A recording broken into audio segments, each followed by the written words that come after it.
sejam bem-vindos a mais um programa Mercado Cultural, o nosso programa semanal sobre economia criativa. Nós somos do Pantin, que é uma revista eletrônica que trabalha com cultura, cidadania, meio ambiente, enfim, uma revista que está abrindo novos horizontes aqui para a cultura do Rio Grande do Norte e do Nordeste. Então, por favor, as pessoas possam curtir o nosso canal no YouTube, nós estamos transmitindo também pelo Facebook e no site pantin.com.br.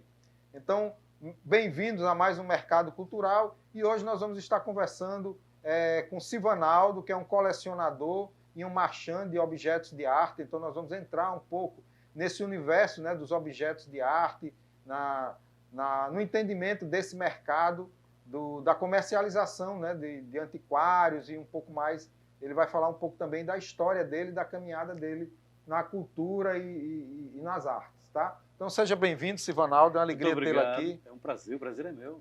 Se apresenta assim, fala um pouco quem é você, né, para a gente conhecer um pouco mais. Pois é, eu sou daqui de Natal, mas cedo eu me mudei para o Rio de Janeiro, morei muitos anos no Rio de Janeiro, eu era estudante aqui de medicina e larguei a faculdade naquela época, fui morar no Rio de Janeiro e aí já tinha tido algum contato com artes aqui em Natal, muito incipiente, dos anos 70, início dos anos 80, mas no Rio de Janeiro foi que eu realmente encontrei uma diversidade muito maior de informações e realmente passei a me interessar com um pouco mais de afinco, né?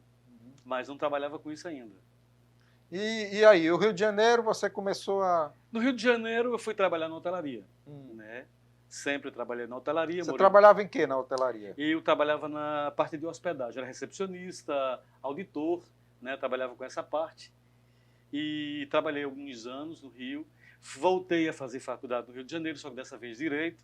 Quer dizer que você parou a faculdade de Medicina, e começou a trabalhar em hotelaria e começou a fazer Direito. Comecei a fazer Direito, nunca concluí, mas eu fiz 4 anos de Direito, né? Mas como eu gostava da parte de hotelaria, eu decidi investir em idiomas e, né, eu precisava dessas informações, de trabalhar com línguas, com fluência, e mudei para a Itália em 89, fui estudar Itália. E aí, mais uma vez, eu me deparei, embora já conhecesse a Europa, morando na Itália, eu vi aquela quantidade de obras de arte que me fascinaram, né? Então, pensei em morar em Roma. Eu estudei em Florença. Você foi estudar essa área da hotelaria? Não, eu fui estudar, fui fazer um curso de italiano. Línguas, fui estudar italiano, idioma italiano. Precisava, havia uma necessidade muito grande na minha área. E aí eu já falava inglês, e aí passei a falar italiano. Trabalhei alguns anos no Rio, depois eu saí do Rio de Janeiro, fui morar em Lisboa. Lisboa também tem um cenário de arte muito forte, né? A Europa, de um modo geral, tem tudo isso.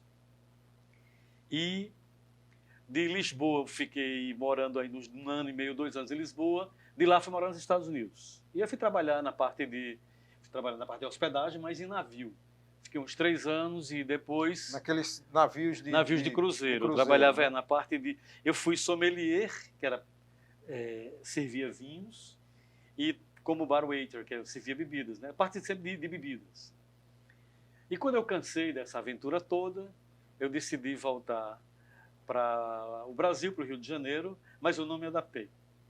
Realmente eu não me adaptei, tive muita dificuldade né, naquela época. Isso já nos anos 90? Isso já em 92, por aí. 94, 93. Voltei para a Europa e aí tem uma irmã que morava na Suíça, eu acabei indo morar na Suíça. Moramos na Suíça até 95. 95 eu voltei, meu pai tinha falecido, eu voltei para Natal e aí fiquei de vez, né? Ainda trabalhando na hotelaria. Trabalhei na hotelaria até 2005, 2006. E você foi professor de línguas também, né? Também eu dei aula de inglês e francês no Senac e na parte de hotelaria durante alguns anos, né? Eu era professor do ProDetour, mas era muito bom, eu gostava muito dessa parte, eu nunca me imaginei, né, professor, mas a gente passa um pouco do conhecimento da gente. E antes da gente chegar assim na parte de antiguidades, de objetos, me conta aí um pouco dessa sua aventura, porque trabalhar embarcado deve ter muita história. Tem assim, muita né? história, tem muita história. Foram 3 anos, né? A gente comete barbaridades. Eu fiz coisas muito boas. A gente não era pelo dinheiro, acho que ganhava algum dinheiro, né? Viajava muito, porque você está no navio, num dia você está aqui, no outro dia você está em outra parte do mundo, era muito bom. Eu fazia rotas do Caribe e depois eu fazia no verão de Nova York. O navio que eu trabalhava fazia a rota Nova York-Bermudas, mas trabalhei muito tempo no Caribe e até o Canadá. Era muito interessante porque não tinha nada a ver comigo. Foi uma coincidência, um belo dia em Lisboa tinha um anúncio de jornal e eu fiz um application. Eu apliquei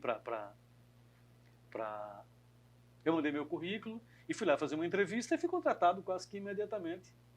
E fui aventurar e você vê, eu fiquei 3 anos. Né? Quando você percebe, eu tinha ido, até o dono do hotel que eu trabalhava em Lisboa disse, você vai ficar 15 dias, eu vou segurar a sua vaga 1 mês. E eu fiquei 3 anos, né? Somos amigos até hoje.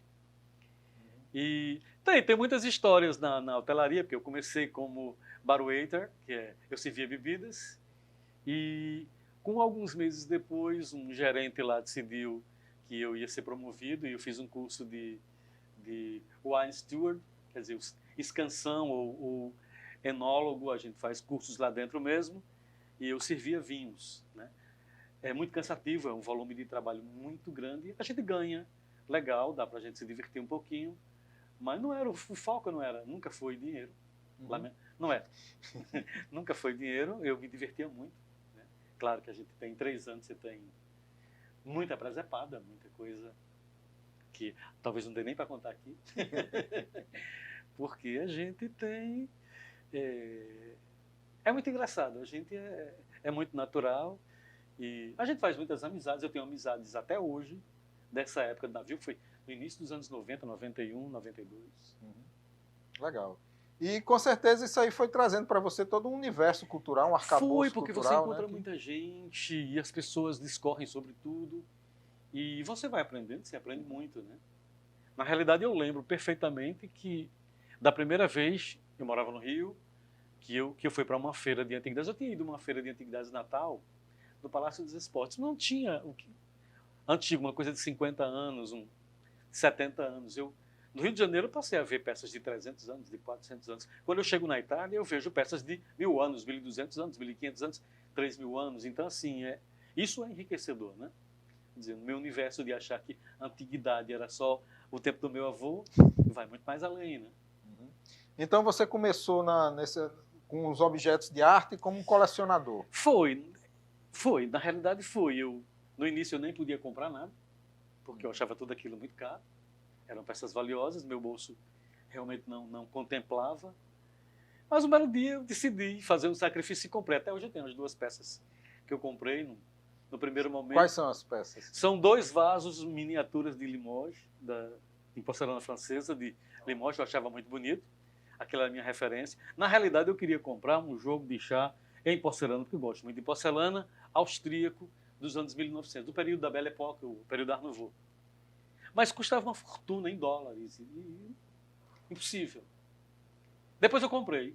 Muitos anos depois, eu acabei comprando um jogo igual. Já podia fazer esse estrago, esse sacrifício, né? E comprei. Mas, inicialmente, eu comprei essas 2 peças que eu tenho até hoje, né? Como eu já lhe falei. E fui tomando gosto pela coisa. E a gente vai juntando, vai. Você viaja aqui, tem uma peça que você acha bonita e acaba fazendo parte do seu acervo.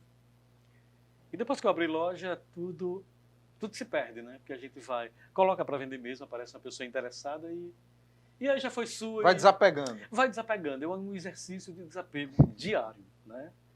Mas que tem peças que eu dificulto um pouquinho assim, mas no final eu libero sem nenhum problema. Eu vejo que a pessoa está interessada e às vezes até vendo pelo mesmo preço que comprei. Claro, eu vivo disso, então a gente sempre quer uma diferença.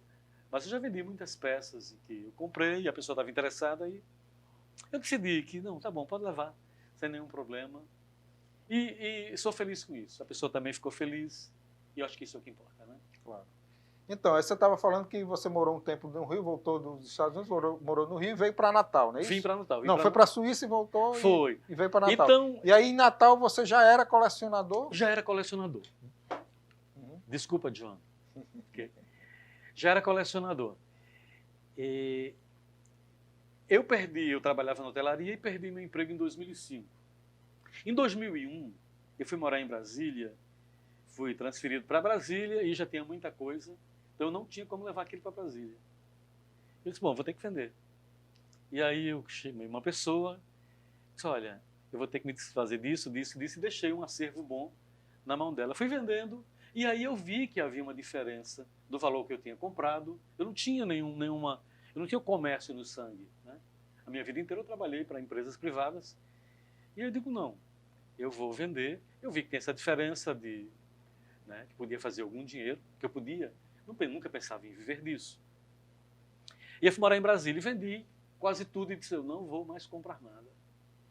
Quando eu fui morar em Brasília, um belo dia eu ganhei uma estante de um amigo, morando em Brasília, ele disse, eu estou com uma estante sobrando, você não quer? Eu nunca disse, não. Eu disse, então tá, traga. Ele trouxe aquela estante e eu não tinha o que colocar.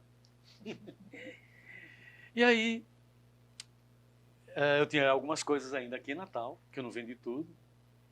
Eu fui para uma feira de antiguidades, lá no Gilberto Salomão, e comprei um prato. E coloquei na estante. Por que essa paixão pela porcelana? Não tenho a menor condição de lhe explicar.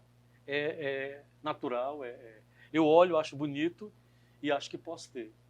E o que é que caracteriza assim, uma obra, um objeto de porcelana? Quais são as características? A porcelana ela veio da China, né? Ela foi inventada no Oriente, chegou à Europa no século 17, 18, quer dizer, desde antes, né, com Marco Polo, mas 17, 18, os europeus que não tinham eles não tinham porcelana, eles não sabiam o segredo da porcelana e os chineses não passavam. E aí eles descobriram o caulim, aquela coisa toda, e aí criaram a porcelana e fizeram melhor a qualidade, o acabamento da porcelana europeia. Hoje é mais clássica, eles têm todo um cuidado de refinamento que os chineses não tinham. Então, aí eu tenho ainda alguns exemplares de porcelana da antiga Companhia das Índias, que eram vendidas na Europa também na América, né, já no século XVIII, XIX, enfim, durante muito tempo, mas os europeus começaram a fazer a porcelana e ficou aquilo muito bonito. E eu não sei porque que eu trago isso, esse fascínio pela porcelana, mas o fato é que eu comprei o prato. Comprei o prato e em seguida eu, numa feira em São Paulo, encontrei um par para esse prato. E aí comprei, digo, não, vai fazer o par, só vou ficar com esses dois objetos. De volta a Brasília, estou num outro evento lá e alguém estava vendendo uma sopeira que era desse mesmo jogo, que era uma peça de borrão, do século XIX, início do século XIX, 1820, mais ou menos. E aí eu comprei essa sopeira e fiquei, os dois pratos e a sopeira. Bom, da noite para o dia, a estante ficou cheia de novo. E aí eu digo, eu não consigo me livrar disso, é melhor eu não lutar contra né? E a partir de 2004, com o advento da internet, eu comecei a comprar mais, apareceram peças e a gente começou a pesquisar e a viajar mais nesse mundo virtual, com uma certa desconfiança ainda, porque você dependia de correios, você não tinha as peças na mão, e né, era um pouquinho, o início sempre é mais complicado. E eu fui comprando algumas coisas e sempre que sobrava algum dinheirinho, eu nem pensava em investimento, mas eu comprava, gostei. Eu queria, gostei. E aí quando eu olhei, estava novamente com um acervo, só que de Brasília para Natal. E aí voltei para Natal. E fui ainda trabalhar um tempo em Fortaleza, acabei comprando algumas coisas em Fortaleza também, coisa de trabalho assim, a gente trabalhava na hotelaria, se é transferido para um canto, para outro. E aí voltei para Natal definitivamente em 2005. E tenho saído muito pouco aqui, eu viajo bastante, mas mantenho como base Natal. Há 15 anos Natal é a base. Há 15 anos Natal é a base. E aí, você começou, quando você veio morar em Natal, então você resolveu abrir uma loja? Na realidade, eu ainda foi meu último trabalho na parte da hotelaria e acabei saindo. E quando eu saí, já fazia muito tempo, eu estava cansado, farto daquilo, de ser funcionário, e enfim. E eu acabei, minha irmã ainda morava na Suíça, eu digo, vou ficar um mês na Suíça, fiquei 2. E quando eu cheguei na Suíça, eu tive a ideia de, em voltando para Natal, né, eu deveria, já que eu queria sair da hotelaria, abrir uma loja. Mas eu não tinha eu não sabia que eu tinha um tino comercial, né? Eu comprava para mim, eu tinha muitas peças, mas assim, eu ia pesquisando, garimpando, prospectando, vendendo pouco, mas, né? E aí quando eu saí da hotelaria, fui apresentado a um marchand do Rio de Janeiro, que morava aqui em Natal, e disse, olha, você tem muita peça bonita, você não quer vender? Vamos levar para João Pessoa?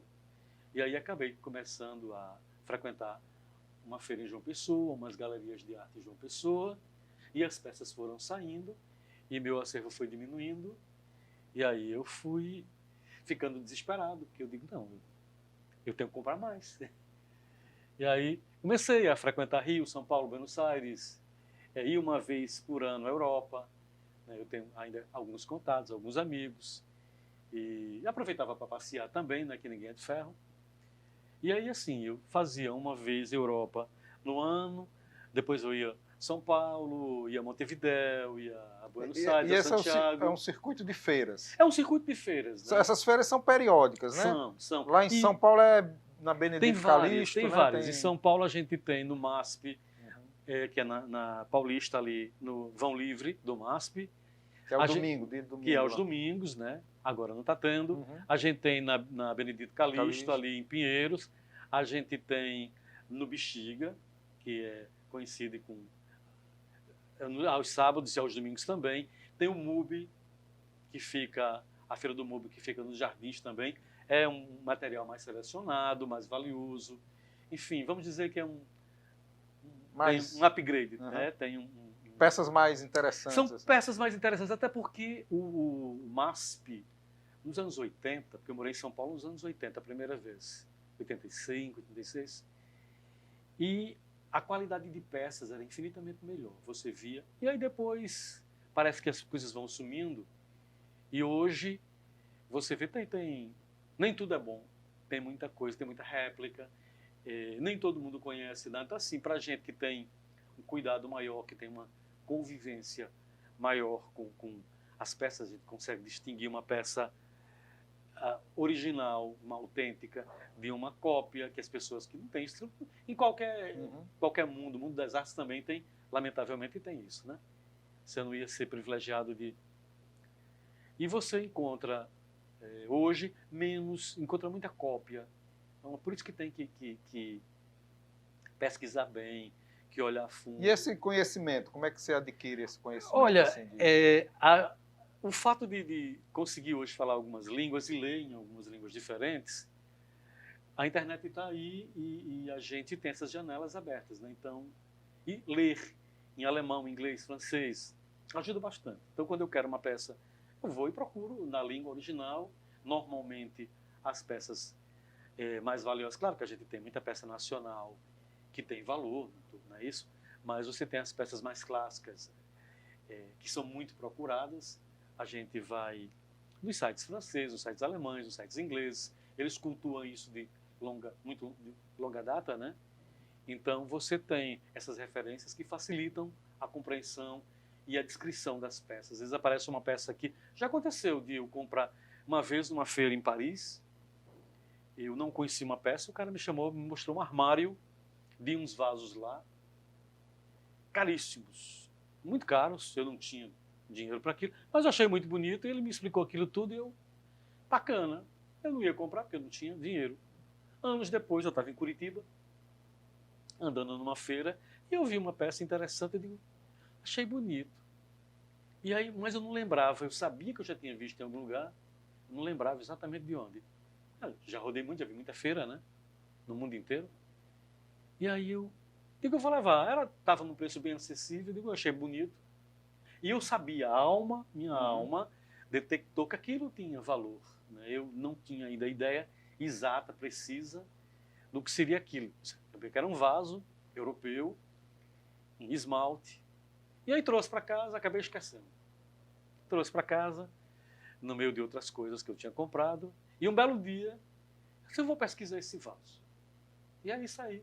E aí realmente eu vi que era um Camille Fauré, era um vaso de metal esmaltado do início de 1900, de um artista, Camille Fauré. Tem outros, Sarlandier, que também fez. Esse é um Fauré.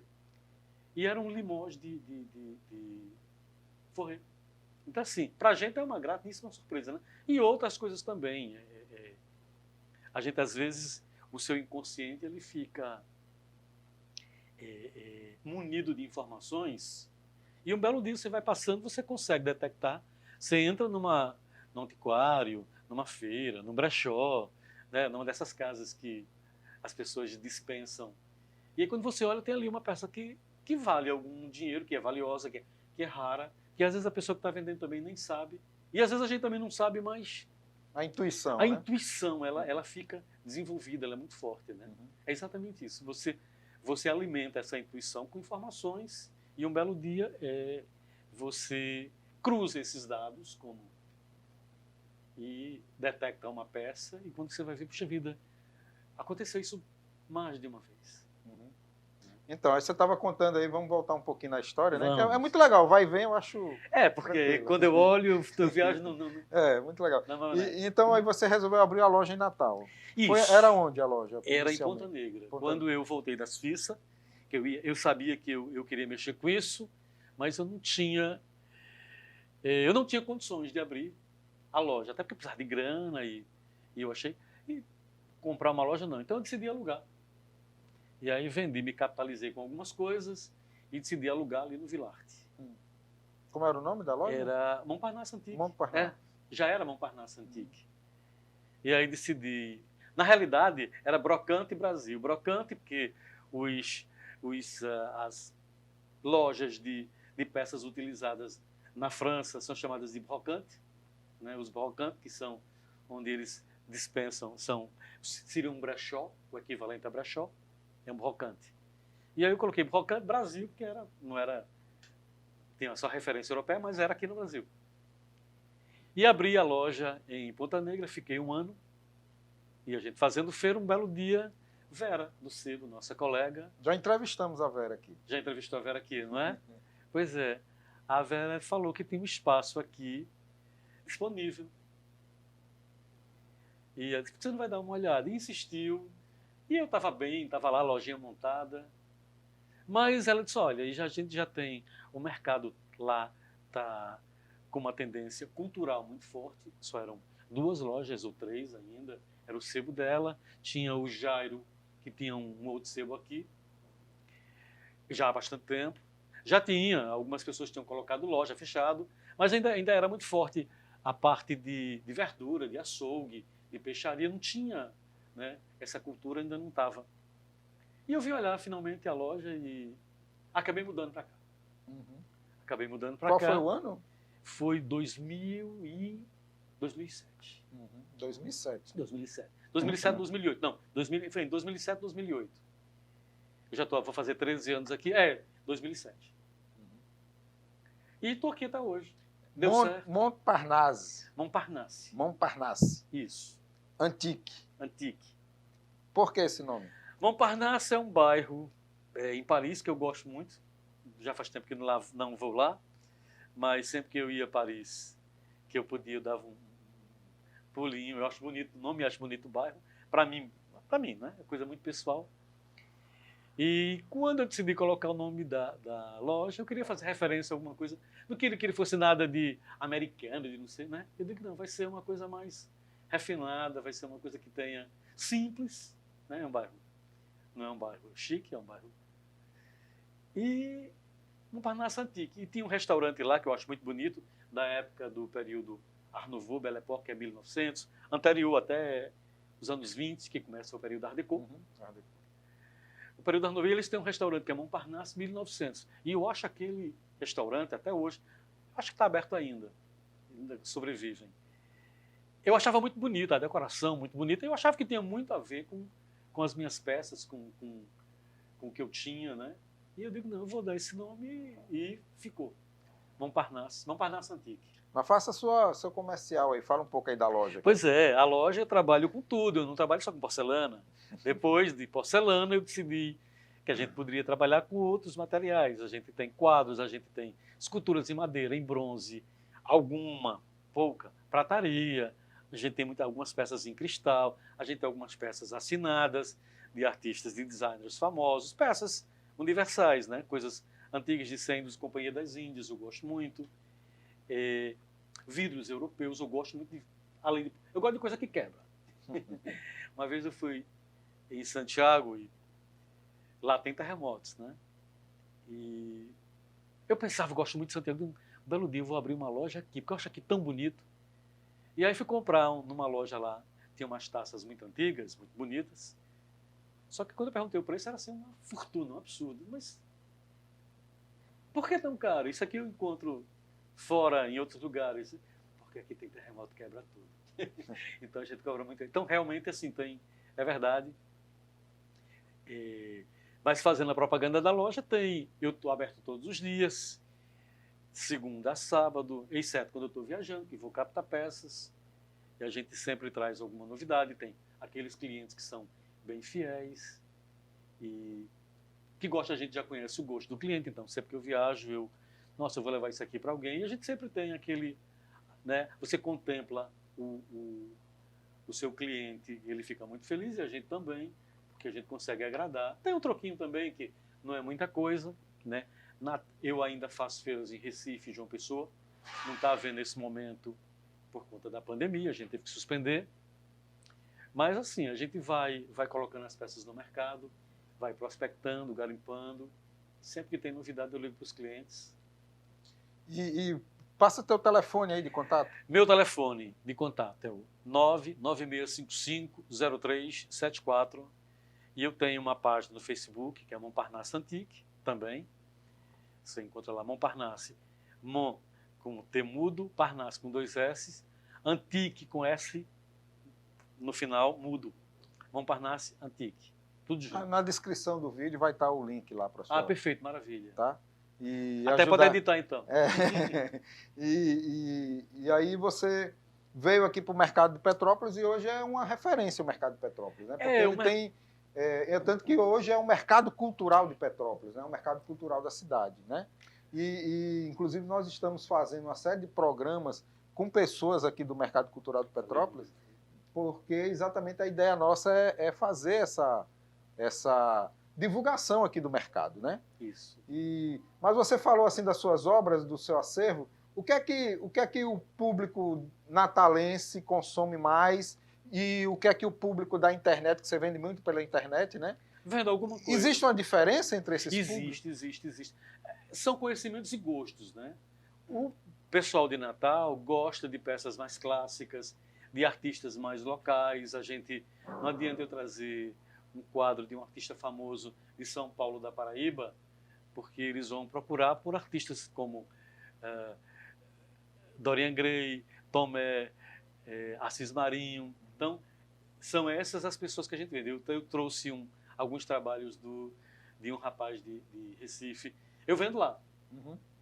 Reinaldo Fonseca. Aqui dificilmente a gente vende. Ou o trabalho de outros artistas consagrados de outros estados. Então, há um consumo muito fiel, bairrista até, né, em cima. Claro, tem gente que pode comprar uma peça de uma Tarsila, que é universal, vamos dizer assim, mas as pessoas gostam muito, consomem muito isso. E o público da internet, ele gosta mais do clássico mundial, né? Então você tem uma peça boa, num bom estado, de uma fábrica de porcelana ou de um outro metal de procedência, um prato de maíça, numa peça bem acabada, pintada à mão normalmente, né? que dá a ideia que personifica, né? Quando você pinta à mão, aquela obra mais ou menos única. Então, o público da internet, ele é um pouquinho mais... é um pouquinho diferente. Mas a gente tenta contemplar os dois. Silvanaldo, fala um pouco aí você assim, se considera um colecionador que vende um marchand? Como é que se classifica, né? É Assim, complicado falar isso porque uma coisa interpenetra na outra, né? Eu coleciono vasos de pasta de vidro. Eu nunca consegui vender em Natal um único, eu tenho colecionadores fora, mas aqui em Natal eu nunca consegui vender um único vaso de pasta de vidro. Então assim, eu coleciono. Eu vejo, eu gosto, eu acho bonito, eu sei que tem valor e eu fico feliz da vida quando adquiro um. E já pus para vender aqui em Natal nunca consegui vender. Já vendi em Recife, já vendi em São Paulo. Eu tenho clientes em São Paulo. Quando eu viajo para o Rio, que eu vou comprar, eu também levo peças sacras, alguma coisa assim que tem clientes para isso, né? E aí eu vendo em São Paulo, no Rio de Janeiro, em Porto Alegre. Eu tenho um cliente em Porto Alegre também que gosta de pasta de vidro. Mas aqui em Natal, pronto, é uma das coisas que você me perguntou, não vende. Então eu acabo colecionando, porque quando eu vejo, eu sei que é coisa boa, eu compro, mas as pessoas talvez não se fascinem pelo que eu me fascino, né? E aí eu tenho que ser mais, por isso que eu tenho que ser eclético, eu tenho que comprar coisas não do meu gosto. Eu gosto muito do estilo Art Deco. Na minha loja fica essa impressão, né? Na loja eu acabo imprimindo esse meu gosto na aquisição de peças. E eu tenho poucos consumidores de Art Deco. Então eu tenho muito consumidor de porcelana em Natal, coisa boa. Tem consumidor de marfim, até já nem tem tanto no mercado, mas você tem esses colecionadores de peças que eu nem compraria para mim, mas eu trago de caneta, tem cliente que gosta de relógio, tem cliente que gosta de arte sacra de boa qualidade, antiga, mesmo antiga. E a gente vai ajustando para contemplar, né, tanto o cliente quanto o meu gosto também, quando vai adquirir uma peça, né? Eu fico fascinado quando eu vejo uma peça rara desse período, que já não tem, que tem muitos colecionadores no mundo, mas aqui em Natal poucas pessoas se dispuseram a colecionar. Mas tem. A gente tem alguns bons colecionadores aqui. Então, e aqui tem uma tradição de feiras também, né? Natal, pelo menos, tá parado agora, mas tem feiras de antiguidades, né? Vocês organizavam? A gente fez algumas feiras, já tinha aquela tradicional do Natal Shopping, que há alguns anos ela foi encerrada. Depois houve alguma tentativa de fazer aqui na Praça das Flores. Tem aquela de Ponta Negra, que é o Mercado das Pulgas, que houve umas 2 ou 3 edições e que deu muito certo, né? Mas, né, a gente, quando vai para uma feira, você pretende não vender só o local. Natal é uma cidade turística que nesse momento ela está passando, né, por esse período complicado, que não tem turista, os hotéis que estão sofrendo com isso. Mas a gente faz um tempinho que já não tem feiras aqui. Por isso que eu continuo fazendo as feiras de Recife e João Pessoa, que também estão temporariamente suspensas. E com relação assim, a essa retomada, como é que você vê assim, esse momento? Olha, como é que você... a retomada é interessante. A economia, nem todo mundo enxerga a arte como investimento. E com a pandemia, muita gente precisou ficar em casa e começou a procurar, pesquisar coisas na internet. E graças a Deus, eu até tive uma procura bem substancial, bem significativa, porque as pessoas deixaram de frequentar lojas. Não é? A frequência foi virtual, A frequência, né? Acabou sendo virtual. Uhum. Então, eu acabei fazendo alguns clientes, até vou visitar um agora, no dia 23 no Rio, e uma que já é cliente anterior à pandemia, em São Paulo, nessa próxima viagem. Mas esse cliente do Rio de Janeiro, ele acabou me conhecendo via net, entrou no meu site e viu, porque são pessoas que gostam e que se dispõem a comprar peças e nesse momento... E tem um circuito, né? Vocês fazem parte, de vocês que são comerciantes dessa área, vocês têm um circuito entre vocês, né? Os colecionadores... Isso. As mercadorias, elas migram, elas trocam de mão. Uhum. Não é? Às vezes eu compro uma coisa e eu não tenho um cliente, mas um colega meu tem, e vice-versa. Eu vou muito a Recife, né? Eu tenho alguns colegas lá e às vezes eu não tenho uma peça para um cliente daqui e do lado digo, essa peça vai ser para o meu cliente. Eu troco, vendo, compro também, né? E trago para o meu cliente, às vezes trago em consignação. Eu recebo também em consignação. Né? Algumas pessoas acabam...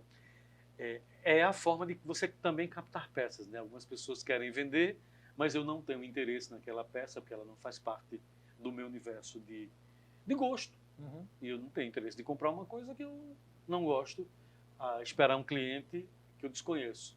Então, às vezes, as pessoas deixam a peça aqui e, claro, fica um percentual. E assim que eu vendo, a pessoa vem aqui, pega o dinheiro, tranquilo.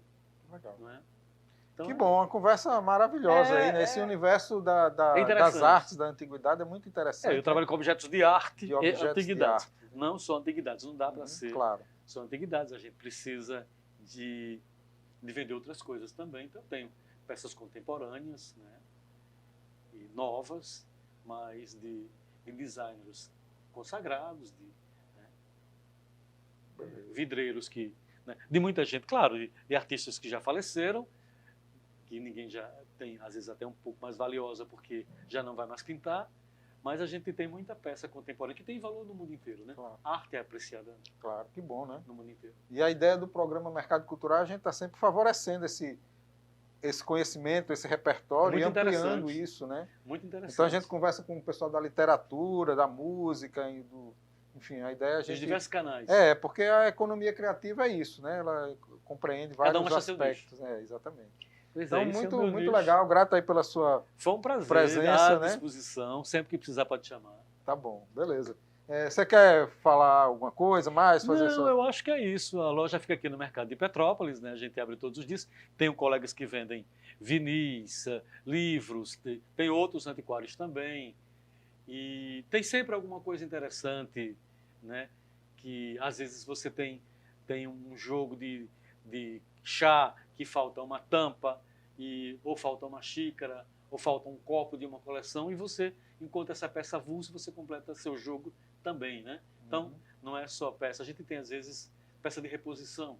Uma tulipa para uma luminária que quebrou, às vezes um funcionário desavisado, um colaborador desavisado, quebrou uma luminária, uma garrafa, uma tampa de uma garrafa de cristal, que a gente acaba adaptando ou encontrando a tampa correta, né?